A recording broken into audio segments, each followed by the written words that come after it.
If you want freedom, you've got to fight for it. Let's talk about it.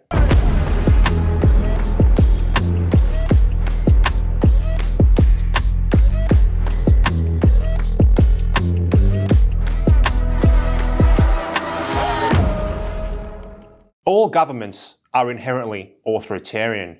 I know that in Australia we like to believe that things are different, but the COVID pandemic proved that truism. The state will always tend toward overreach and oppression. So there will be a curfew across metropolitan Melbourne from 8 p.m. this evening, and it will run from 8 p.m. to 5 a.m. each and every day. And the only reason to be out of your home between the hours of 8 p.m. and 5 a.m. is to get care, to give care, or to go to and from work or be at work.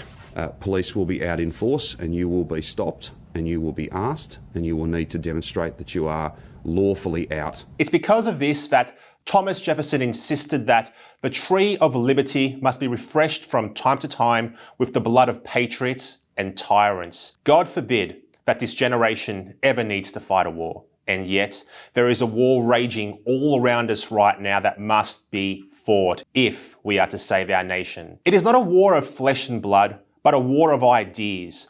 Authoritarian ideas that stifle economic freedom and that limit civil liberties continue their relentless march through our culture. They must be resisted. We are fast approaching the point where sacrifices must be made if we want to retain our freedoms.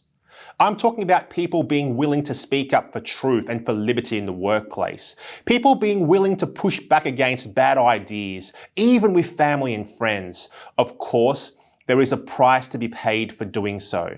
At some point, you must be willing to risk jobs and even relationships in order to stand for truth. I get that it is much easier to sit quietly and simply roll our eyes or shrug our shoulders in silence as the woke madness spreads around our culture like a virus. But if we value truth and if we value our freedoms, then we can no longer afford to stay silent in the face of maddening ideas. Oh, I love this guy! When a game's at a crucial point, you want your best players on the field. I don't believe it's an accident that you and I are alive for a time such as this.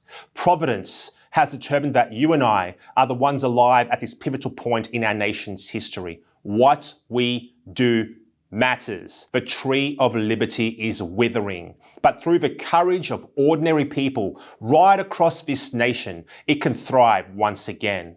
I'm Sensor Babette for United Australia Party.